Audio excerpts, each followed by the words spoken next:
अस्सलामुअलैकुम everyone, welcome back to my channel. इससे पहले की वीडियोस में आपको स्टैट्स का इंट्रोडक्शन दिया था और साथ ही साथ वेरिएबल्स पे एक बड़ी इंपॉर्टेंट वीडियो बनाई थी, वेरिएबल्स और उसकी टाइप्स पे। अगर आपने उसको विज़िट नहीं किया है तो काइंडली स्टैटिस्टिक्स की प्लेलिस्ट में जाइए और उस वीडियो को विज़िट कीजिए, और उसके बाद जब उसको देख लेंगे तो आपको ये वाली वीडियो और अच्छे से समझ आ जाएगी। इस वीडियो में हम बात करेंगे बहुत इंटरेस्टिंग और इम्पॉर्टेंट टॉपिक के बारे में, जो है लेवल्स ऑफ मेजरमेंट। यानी जो भी आपके वेरिएबल्स होते हैं उनको आप किस तरह से मेजर कर रहे होते हैं, उस हवाले से हम इस वीडियो में अंडरस्टैंड करेंगे। सबसे पहले मेजरमेंट होती क्या है? Measurement is the foundation of any scientific investigation. किसी भी साइंटिफिक इन्वेस्टिगेशन की आप बात कर लें, उसकी फाउंडेशन है मेजरमेंट।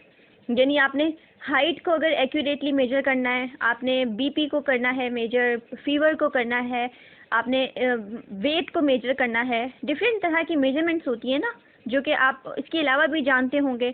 इसी तरह से जिस भी साइंटिफिक इन्वेस्टिगेशन की बात करें, इवन आप सोशल साइंसेस में भी बात करें, तो यहाँ पर भी वेरिएबल्स को एक ख़ास तरह से मेजर किया जा रहा होता है। हम कोई भी काम करते हैं उसमें मेजरमेंट ज़रूर करते हैं, ताकि बेसिकली हम जो भी हमारा डाटा है उसको अच्छे अंदाज में अंडरस्टैंड कर सकें। मेजरमेंट का मतलब क्या होता है? मेजरमेंट का मतलब होता है असाइनिंग नंबर्स। यानी बीपी है ना, मिसाल के तौर पे हर इंसान को पता है नॉर्मल बीपी क्या है, हाई क्या है, लो क्या है। क्यों? क्योंकि हमने नंबर्स असाइन कर दिए हैं।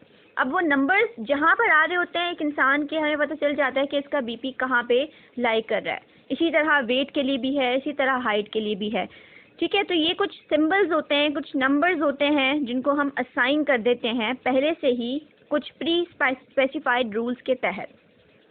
हम जस्ट ऑब्जेक्ट को मेजर नहीं करते, बल्कि हम उस ऑब्जेक्ट की कुछ खुसूसियात को मेजर कर रहे होते हैं। मिसाल के तौर पे अगर आप कंज्यूमर की बात करें ना, तो आप कंज्यूमर्स को तो नहीं मेजर करते, बल्कि आप ये देखते हैं कि जो कंज्यूमर्स हैं उनका क्या परसेप्शन है, उनके एटीट्यूड्स, उनके प्रेफरेंसेस वगैरह क्या है। इसी तरह से अगर आप एक इंसान की बात करें, जो मैंने पहले आपको मिसालें दी हैं, बीपी की, हाइट की, वेट की, तो आप उस इंसान को तो नहीं मेजर कर रहे, बल्कि आप उसकी कोई खुसूसियात ले रहे हैं, कोई पैरामीटर्स ले रहे हैं और उनको मेजर कर रहे हैं, जिसमें हाइट है, जिसमें वेट है। ठीक है, तो ये है मेजरमेंट। अब बात करेंगे लेवल्स ऑफ मेजरमेंट के। सोशल साइंसेस के अंदर, स्पेशली मैं सोशल रिसर्च के हवाले से बात कर रही हूँ, 4 प्राइमरी स्केल्स हैं मेजरमेंट के, जिनमें से 2 क्वालिटेटिव हैं और 2 क्वांटिटेटिव हैं। इनके नाम क्या हैं? नॉमिनल, ऑर्डिनल, इंटरवल और रेशियो स्केल्स ऑफ मेजरमेंट। जिनमें से जो स्टार्टिंग वाले 2 हैं, नॉमिनल और ऑर्डिनल, ये नॉन मैट्रिक है। नॉन मैट्रिक का मतलब इसमें नंबर्स के साथ नहीं डील कर रहे, basically these are qualitative in nature. और जो इंटरवल और रेशियो हैं ये मैट्रिक हैं, means these are quantitative in nature. तो आइए इन चारों को वन बाय वन अंडरस्टैंड करते हैं, नॉमिनल, ऑर्डिनल, इंटरवल और रेशियो को, ताकि आपको अंदाज़ा हो जाए कि जब आप रिसर्च कर रहे होंगे तो आप किस तरह से अपने वेरिएबल्स को मेजर कर रहे होंगे। फर्स्ट है नॉमिनल स्केल। सबसे पहले नॉमिनल स्केल की 2 कैटेगरीज हैं, डाइकोटोमस और मल्टीकोटोमस। डाइकोटोमस का मतलब है कि 2 वैल्यूज़, और मल्टी का मतलब है 2 से ज़्यादा वैल्यूज़। नॉमिनल स्केल में हम करते क्या हैं? सबसे पहली चीज़, ये लोवेस्ट लेवल है मेजरमेंट का, सबसे लोवेस्ट लेवल। इसमें हम क्या करते हैं, जो भी आपका क्वालिटेटिव वेरिएबल है उसको कैटेगराइज करते हैं, उसको क्लासीफाई करते हैं और फिर उसके साथ सिंबल्स लगा देते हैं। मिसाल के तौर पे आपका क्वालिटेटिव वेरिएबल है जेंडर। ठीक है, जेंडर कितने हो सकते हैं? 2 हो सकते हैं।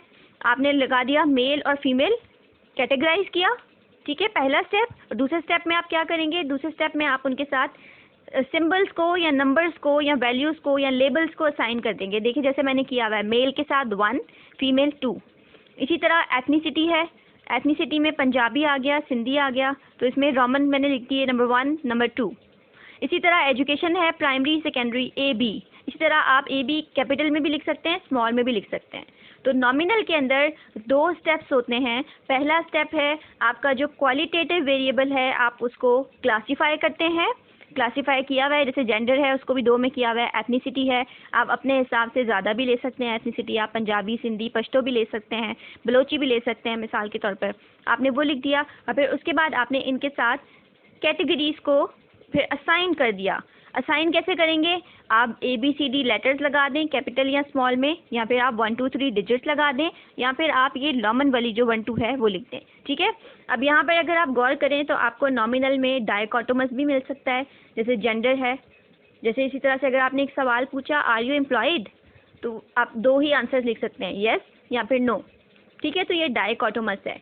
मल्टीकोटोमस के अंदर दो से ज़्यादा होते हैं, जैसे मैरिटल स्टेटस है, दो से ज़्यादा ऑप्शन हो सकते हैं ना,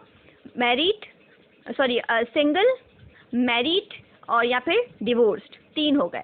एथनिसिटी में दो से ज़्यादा एथनिसिटीज़ होती हैं, आप लिख सकते हैं, और साथ ही साथ आप उनके साथ सिंबल्स को लगा सकते हैं, लेबल्स को लगा सकते हैं 1 2 3 4 या ABC करके। ठीक है, तो ये हो गया नॉमिनल स्केल। फिर आता है ordinal. Ordinal second lowest level of measurement है, ये भी क्वालिटेटिव वेरिएबल्स के साथ होता है। इसमें भी शुरू की 2 स्टेप्स तो वही हैं जो कि नॉमिनल में है। कौन कौन से? आपने अपना वेरिएबल लिया, उसको क्लासीफाई किया। नंबर 2, आपने क्लासीफाई करने के बाद उसके साथ सिंबल्स या वैल्यूज़ लगा दिए, यानी उसको लेबल कर दिया 1 2 3 4 ABC करके।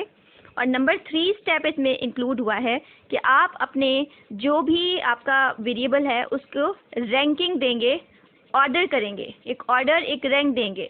मिसाल के तौर पे आपने कहा तुर्किश पीपल आर जेनरस, अब इसमें आप ज़्यादा ऑप्शंस लगा सकते हैं, strongly agree, disagree, neither agree nor disagree, agree या स्ट्रांगली अग्री।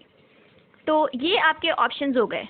ठीक है, तो आपने इनमें रैंक्स भी दे दिए, यानी आपने कैटेगराइज तो किया, आपने 1 2 3 4 भी लगा दिया, थर्ड में आपने रैंक दे दिया कि किस हद तक सामने वाला अग्री कर रहा है, क्या बिल्कुल अग्री कर रहा है, क्या बिल्कुल डिसअग्री कर रहा है, क्या नॉर्मली अग्री कर रहा है, या फिर उसको समझ ही नहीं आ रही कि वो कौन सी वाली स्टेज पर है। ठीक है, तो ये होता है आपका ऑर्डिनल स्केल। थर्ड स्केल है इंटरवल। इंटरवल और रेशियो आप जानते हैं क्वांटिटेटिव होता है नेचर में, इसमें भी स्टार्टिंग के 4 पॉइंट्स वही वाले होंगे, यानी आपने जो भी आपका वेरिएबल है उसको लिया, उसको कैटेगराइज किया, असाइन किया, रैंकिंग या ऑर्डरिंग भी कर दी लो से हाई में। और उसके बाद एक चीज़ याद रखनी है, आपने यहाँ पर इक्वल गैप्स रखने हैं, इक्वल इंटरवल्स रखने हैं। मिसाल के तौर पे आप लेते हैं यहाँ पे सैलरी, इनकम। ठीक है, इनकम क्वांटिटेटिव है, अब इसको इंटरवल की तरह से किस तरह करेंगे, आपने इक्वल गैप रखे 8 से 18, यानी 10-10 हज़ार का गैप रखा है आपने, 8 से 18, फिर 18 से 28, फिर 28 से 38, फिर 38 से 48, 48 से 58, तो आपने इक्वल गैप्स रख दिए। पहला स्टेप है आपने वेरिएबल लिया, उसको कैटेगराइज किया, देखें किया हुआ है। सेकंड में आपने लेबल कर दिया 1 2 3 4 5। थर्ड में आपने उसको रैंकिंग भी दे दी लो से हाई में, यानी सबसे कम सैलरी और सबसे ज़्यादा पे एंड हो रहा है लास्ट वाला। और सबसे लास्ट ये है कि आपने इक्वल गैप्स रखने हैं सैलरीज के बीच में, यानी अपनी मर्जी नहीं लगानी, इक्वल गैप्स रखने हैं। फिर है fourth, that is ratio. Ratio में नॉमिनल, ऑर्डिनल और इंटरवल तक तमाम वैल्यूज़ आ जाएंगी, यानी आप अपने वेरिएबल को कैटेगराइज भी करेंगे, उसको लेबलिंग भी देंगे, उसको रैंकिंग एंड ऑर्डरिंग भी करेंगे लोवेस्ट से हाईएस्ट में, और गैप भी इक्वल रखना है। लेकिन पांचवी खुसूसियत ये है कि रेशियो में एब्सोल्यूट ज़ीरो का पॉइंट भी आ जाता है, यानी कुछ वेरिएबल्स ऐसे भी तो हो सकते हैं जिनका आंसर ज़ीरो भी हो सकता है। जैसे अगर आप इनकम की बात करें, इनकम ज़ीरो भी तो हो सकती है। अगर आप नंबर ऑफ़ चिल्ड्रन की बात कर रहे हैं तो वो ज़ीरो भी तो हो सकते हैं। तो फिर इस तरह की लेबलिंग जहाँ पे ज़ीरो से स्टार्ट कर रहे हैं, ज़ीरो का ऑप्शन भी है, एब्सोल्यूट ज़ीरो भी है, इसको रेशियो लेवल ऑफ मेजरमेंट कहा जाता है। और इकोनॉमिक्स के अंदर स्पेशली आप इनकम रेट की बात करें, एक्सचेंज की बात करें, इनकम पर कैपिटा की बात करें, these are good examples of ratio scales. ठीक है, जैसे मिसाल के तौर पे इनकम है, ज़ीरो हो सकती है, सेविंग है भाई, नो सेविंग ज़ीरो भी हो सकती है, number of children, number of books read in a week, zero भी हो सकता है। यहाँ पे मैंने एक एग्जांपल दी है नंबर ऑफ़ चिल्ड्रन की, पहला ऑप्शन आएगा ज़ीरो, दूसरा फिर 1 से 2, 3 से 4, 5 से 6, 7 से 8, एक एक का गैप भी रख दिया। ठीक है, तो ये होता है रेशियो इंटरवल। मुझे उम्मीद है कि आपको ये चारों लेवल्स ऑफ मेजरमेंट समझ आ गए होंगे कि किस तरह से वेरिएबल को लेके उसको क्लासीफाई किया जाता है और कौन से लेवल में कौन सा स्टेप इंक्लूडेड है या क्या किया जाता है। तो इनको प्रैक्टिस में लेकर आएँ ये चीज़ें। आप अगर रिसर्च करने वाले हैं या सोशियोलॉजी और स्टैट्स के स्टूडेंट्स हैं तो आपके लिए ये बड़ी इंपॉर्टेंट और बहुत बेनिफिशियल होने वाली है। इस तरह की मज़ीद वीडियोज़ के लिए मेरे साथ कनेक्टेड रहिएगा। Thank you very much, take care, have a good time.